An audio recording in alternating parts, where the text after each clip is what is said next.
Sa hapong ito tayo dumako sa anong wika na winika ng ating Panginoon. Siya ay naroon sa kabayubay o sa krus ng Kalbaryo. Ang wika ng kaaliwan o word of comfort.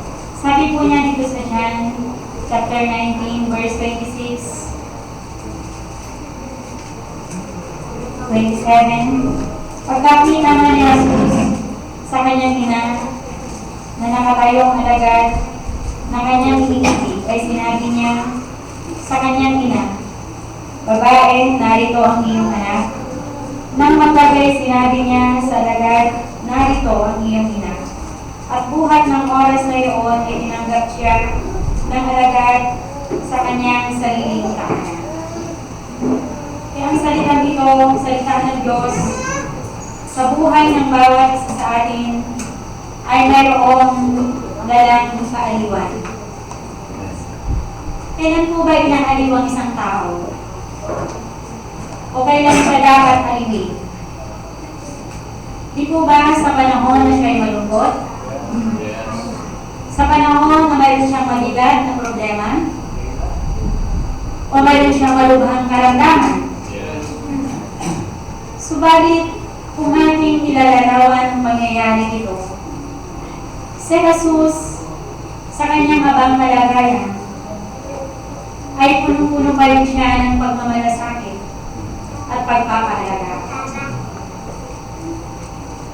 Alam po ninyo, siya, sa mga oras na yun, siya yung karapat-dapat na halawin, di po ba? Yes.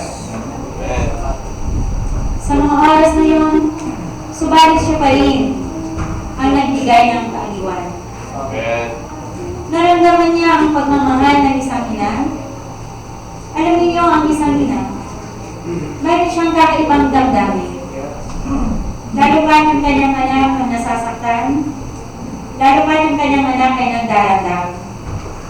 Kaya sabi niya, "Babae, narito ang iyong anak," na para bagang pinaparamdam niya na nandito lang ako. At sinabi niya, siya, nagbibigay siya ng pag-asa sa mga walang pag-asa. Kaya sa kanya ay may salita ng kaaliwan. Kaya po yung ating tatalakayin ngayon, yung pangatlong winika ng ating Panginoon. Nung siya ay nagsasuffer, noong panahon na siya ay nahihirapan. Yun yung mga oras na nagbigay pa rin siya ng kaaliwan, ng salita ng kaaliwan. Alam po ninyo yung mga elders, yung mga matatanda o yung mga ministro, elders should consider the young as spiritual children. Mayroon pong mga matatanda sa iglesia, sila yung mga foundation, sila yung mga haligi, nakakikitahan ng matibay na paninindigan na humahawak sa pananampalatayang Kristiyano. Hindi yung matanda sa bulangan, hindi po yun ang tinutukoy na matanda sa iglesia. Kundi ibig sabihin, sila yung mayroong matibay na pagtitiwala sa ating Panginoon. It's not the quantity, but the quality of life. Yung matanda sa bulang, hindi yun, kundi yung mature Christian. Yung mga mature Christian, they have a cleansed heart. Sila yung mayroong malinis na puso, tested in love, napatunayan na sa pamamagitan ng kanilang pag-ibig at pagmamalasakit sa salita ng Diyos, ready to sacrifice. Amen. Handang magsakripisyo. Nagmamalasakit, nangangalaga sa tupa anuman ang mangyari. Kaya nga po, sa hapon ito, alalahanin natin na yung mga matatanda sa iglesia. Sila yung pundasyon ng iglesia ng ating Panginoon na kinakailangan makita sa kanila yung katatagan ng pananampalataya. Ngayon, mayroong tinatawag na spiritual children. The spiritual children gives inspiration to the family. Yes. Sila yung inspirasyon sa iglesia ng ating Panginoon. Di ba? Yes. Kagaya ng mga anak, kapag mayroong pinapanganak sa pamilya, they are the happiness of the family. Amen. Kaya nga po, sa iglesia ng ating Panginoon, kapag mayroong paghihirap, mayroong ipinapanganak, di ba? Amen. Makita mo yung babae nagdadalang tao, siyang na buwan, inaalagaan niya yan, sa kanyang tiyan, naglilihi, di makatulog, hindi niya magustuhan yung pagkain, nahirapan siyang maglakad, pagtulog. Ganun yun. Pero pagkapanganak naman niya, walang paglagyan ng kaligayahan. Kaya ganyan din po sa iglesia ng ating Panginoon. Na kapag mayroong pinapanganak sa iglesia, gano'n na lamang ang kaligayahan ng bawat isa. Amen. Maligaya po ba tayo? Amen. O kapag mayroong pinapanganak, dapat di kayo pinanganak dahil ako dapat yung bunso. Ako dapat nasa akin yung pansin, yung atensyon. Pero hindi, di po ba? Natural na damdamin ng mga kapatid, lalo na ng mga magulang, lalo na yung tatay at kamukha pa niya, yung junior niya. Tuwang-tuwa yan. Kahit pagod na pagod sa trabaho, nagagaya siya. Kaya nga, babies, more babies, more happiness. Habang dumadami yung anak, more happiness, di po ba? Lalong nagiging masaya. Lalong-lalo na yung baby niyan, mag-umpisa na siyang magsalita. Mag-umpisa na siyang lumakbang. Para yung babes in Christ, kapag nakikita mo na siya, natuto na siyang magpatotoo sa ating Panginoon, di ba nagagalak yung ating puso? Makikita mo na lumakad sa kanyang pananampalataya, gano'n na naman yung kagalakan ng isang ministro, ng isang lingkod, matapat na agipin ng ating Panginoon. Dahil yun po ang ating kagalakan. Hindi mo sa mga bagay ng material, kundi may makita tayo na sa umpisa, may mga maliligtas mula sa kasalanan, pinaghirapan, pinapanalangin, pinag-aayuno, dinadalaw, ilang taon, na ilagaan mo sa ating Panginoon at pagkapanganak nila, gano'n na lamang ang iyong kaligayahan na makita silang nagpapasimula sa kanilang pananampalataya kay Kristo. Kaya nga po dito, ang mga matanda sa iglesia ng ministro ng ating Panginoon, they're strong despite of trials. Nagagawa pa rin nila magpasalamat sa Diyos. Nagagawa pa natin yan mga kapatid. Na kahit kung minsan, dahil sa ipamumuna sa gawain ng ating Panginoon, minsan yung mga yan, mayroon din yan mga sariling problema. Pero pinakalimutan nila yung bagay na yun. Bakit gusto nila na makita na sila'y malakas? Kinakalimutan nila yung kanilang sarili dahil sa gawain ng ating Panginoon. Kagaya ng ginawa ni Cristo sa krus ng Kalbaryo. Pero pagdapat sa mga oras na yun, siya yung makaano ng atensyon. Siya yung kahawakan. Pero sa mga oras na yun, ayaw niya, nakikita niya, nagdadalaman yung kanyang ina, kasama yung Tatlong Maria silang doon, kasama si John de Vilabret na kanyang ginamahal na apostol. Alam niya yung damdamin nila na nalulungkot na ang kanilang Panginoon ay naroon sa krus. Kaya sabi niya, narito ang iyong anak. Kaya ang anak ng Diyos, tayo yung dinadaluyan ng buhay. Amen po ba? Kaya kung tayo nagkaroon ng buhay kay Kristo, magkakaroon tayo o dadaluyan tayo ng buhay sa pamamagitan ni Kristo. Sabi niya dito sa John chapter 6, verse 68. Sinagot sila ni Simon Pedro, kanino kami, Panginoon, kanino kami magsisiparoon, ikaw ang may salita ng buhay na walang hanggan. Alam po ninyo, nung kasakasama ng kanyang mga lagat at yung mga tao ninyo na nagsisunod sa kanya, nagsalita siya, pinapangaralan niya sila, sinasalita niya ang patungkol sa buhay na walang hanggan. Ang kanyang pamatayan sa krus na magbibigay ng buhay. Maraming mga tao ang mga saktan. Ang kanilang puso at sila'y tumalikod. Umalis. Iniwan nila siya. Kaya tinanong niya si Simon Pedro. Sinabi niya ni Jesus sa 12, hindi ba galing magsialis din naman? Tignan niyo itong word na ito ng ating Panginoon. Sabi niya, alis din ba kayo?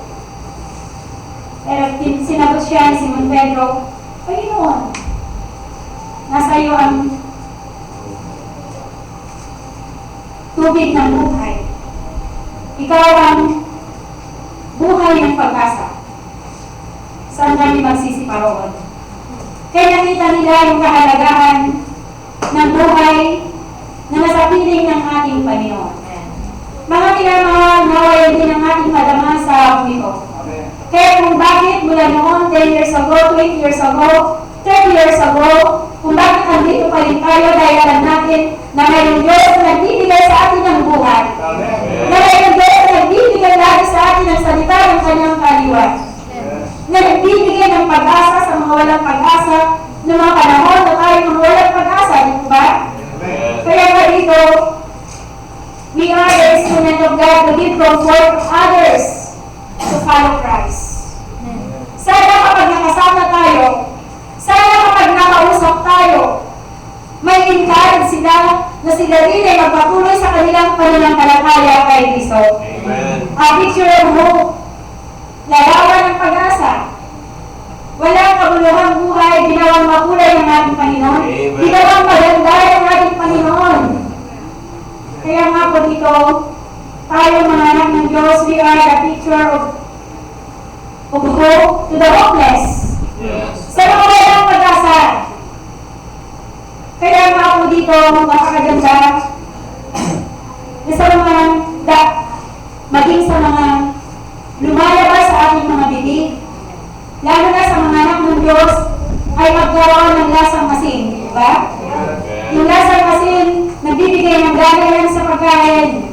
Ganyan din ang pananalita ng mayroong pagmamahal kay Kristo, mayroong pananampalataya kay Kristo. Kapag nakasama tayo, magkakaroon sila ng encouragement na lalong magmahal, magpatuloy sa kanilang buhay dahil kay Kristo. Kaya nga po, sa hapon ito, our words, sabi nga, ay maaaring mag-disguise sa ating Panginoon at maaaring na ating mga salita ay mag-lift up sa pangalan ng ating Panginoon. Kaya alam po ninyo yung bibig natin. Alam niyo po ba yung sa Guinness Book of Record? Mayroon doon itinala na yung kung gaano kadaming salita ang kanyang nasasabi. Sa isang araw, alam niyo kung ilang words ang imalabas sa bibig ng isang tao? Yung pinakamabilis, pinakamadaldal sa buong mundo, 30,000 words a day. Tingnan mo yan? Kaya nga sa buhay natin, umpisa natin pag-ising mo sa umaga, kumuha ka kaya ng isang tape recorder. Nung nabasa ko na to wala akong ginawa kundi ilagay ko ngayong sinasalita ko sa buong maghapon. Napagod ako. Wala pa rin ilang oras, napapagod na ako. Ilan na kayo nasalita ko.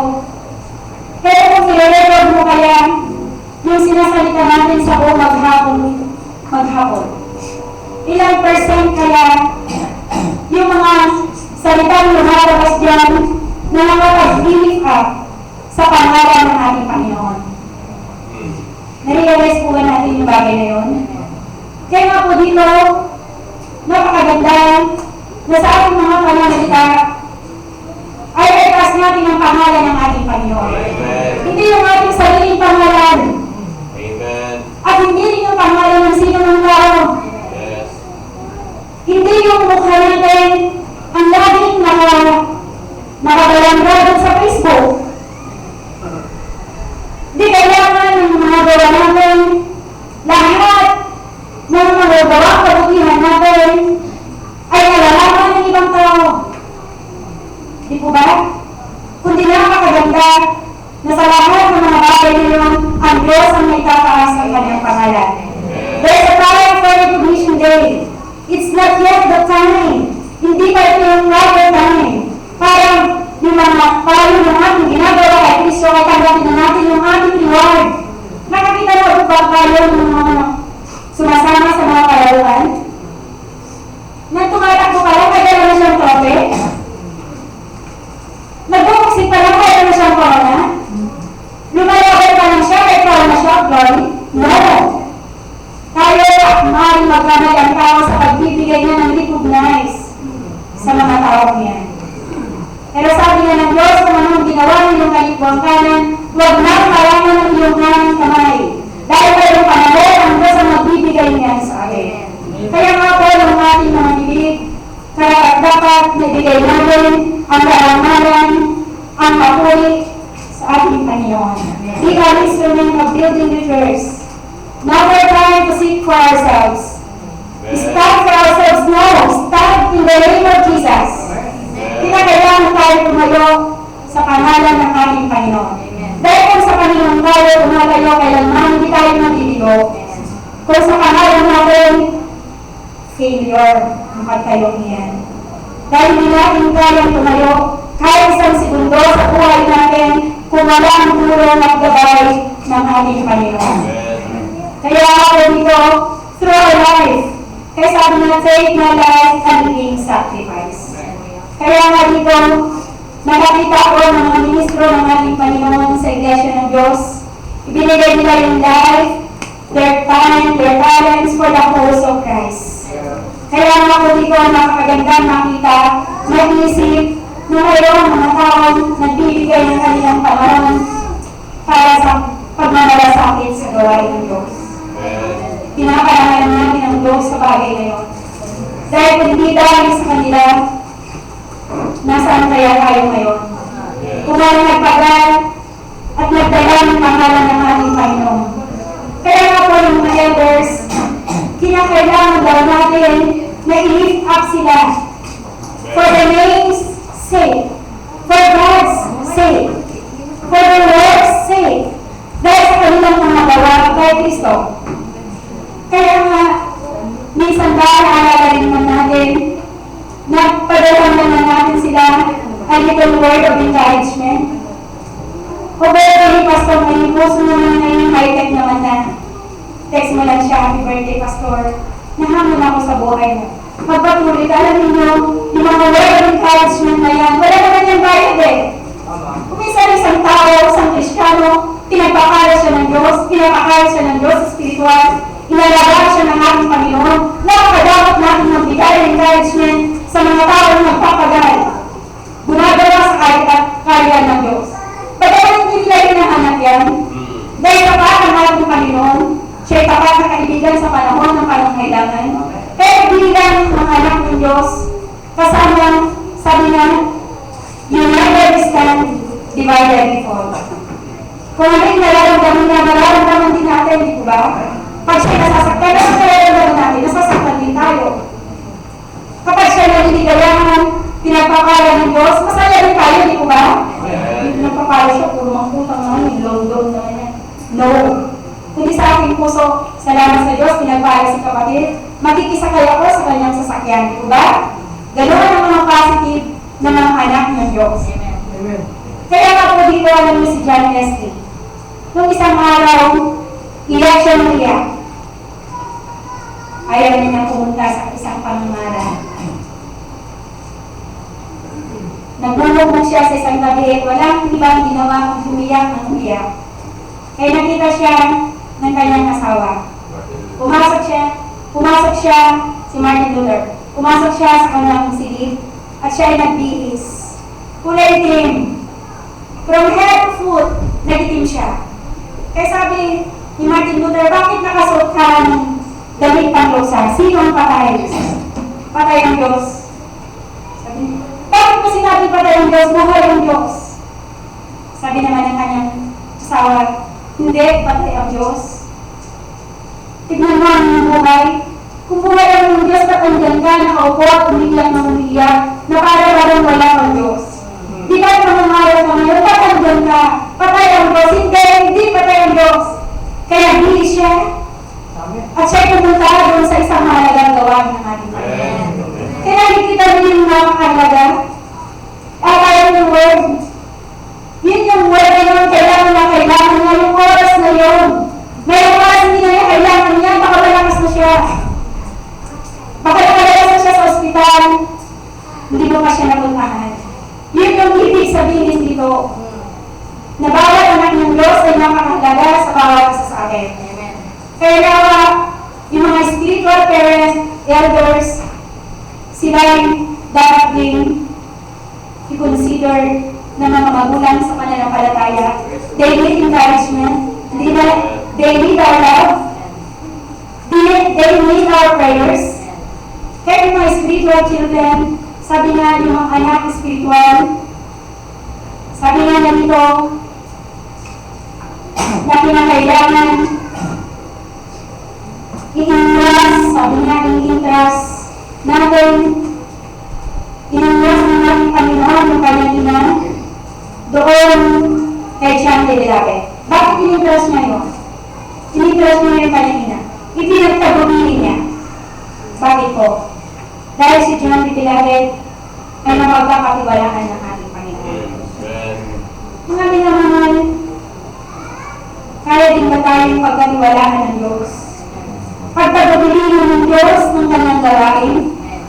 O kapag sinabihan ka ng pastor, pwede pang ikaw ay mangaral mo nun? Ang gagawin mo naman, ibibigay mo naman sa iba. At ikaw ay kanyang tinatiwalaan. Sana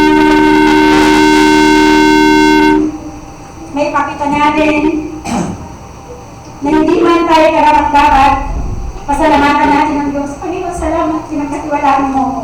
Yung process na to, kasi tingbagay lang na pinagkatiwala sa iyo ng Panginoon, gagamitin ka ng Diyos. Sa simpleng niyan, pwede pagyamanin ng ating Panginoon, lalo na kapag binigay mong lubos ang iyong puso sa ating Panginoon. Kaya nga po dito, napakaganda na may pakita natin sa ating mga nangunguna sa atin, yung mga spiritual children na yan, na i-respect sila sa kanilang mga gawa. At yung mga bago sa pananampalataya, limunin natin yung ating pinanggalingan. Amen. Sabi nga, hindi lumiyon sa pinanggalingan, hindi makakarating sa paroroonan. O maaaring ikaw, mas magaling ka na sa iyong pastor. Mas magaling ka na doon sa naglapit sa iyo. Pero kaya dapat pa rin, dawahan ibitan, dawahan ibitan. Lalo kang gagamitin ng ating Panginoon kapag lalo kang nagiging mababa sa harapan ng Diyos. Na wala ka pang magagawa. Na lagi ka na mangailangan sa Diyos. Kaya nga ako dito, si Chan, pinagpagulinan niya, at hanggang namatay siya, kasama niya ang kanyang ina. Tinake niya yung opportunity, yung pagkakataon na binigay sa kanya ng Panginoon, na hindi nabigo ang Diyos na pagkatiwalaan siya. Kaya nga po, sa gawain ito, hindi tayo kailanman pwedeng pagkatiwalaan ng ating Panginoon. Laging late sa gawain, konting sinat lang, masakit na yung tigyawat, hindi na maka-attend sa gawain. Mga kapatid, hindi yun pwedeng pagkatiwalaan ng ating Panginoon. Ibig ng Diyos na sa ating buhay nito, mas pipiliin natin, mas matamis ang ating nararamdaman ng pagmamahal, lalo nagiging mahilig yung pagmamahal natin sa Diyos kung mayroon kasamang sakripisyo ang paggawa sa ating Panginoon, materially, physically, masarap matulog. Di ko ba, dumadami na yung tigyaw ko, kailangan makabutilas ako. No, kapag tinatawag na pa rin ang ating Panginoon ang kanyang gawain, midnight prayer meeting, kinakailangan mag-fasting. Yes. Nandun pa rin ang iyong puso, sinasakripisyo mo, forgetting ourselves for the sake of Christ. Kagaya ng ginawa ng ating Panginoon. Nilimot niya ang sarili niyang pain. Nilimot niya yung kanyang sarili. Bakit? Iniisip ka niya. Iniisip niya ako. Iniisip niya ang bawat isa sa atin. Kaya nga po, sa hapon ito, ang salita ng Diyos ay mayroong salita ng kaaliwan. Don't miss the services. Yung mga serbisyo, lalo ng mahalagang serbisyo nito. Dahil ang salita ng Diyos ay mayroong dalang salita ng kaaliwan. Kaya nga pagkatapos ng serbisyo, pagkatapos ng mga gawain, iba't iba yung lakas ang ating nararamdaman. Kaya huwag natin pabayaan na hindi natin makasama ang ating Panginoon sa ating buhay. Yan po ang pangatlong wika, ang wika ng kaaliwan ng ating Panginoon.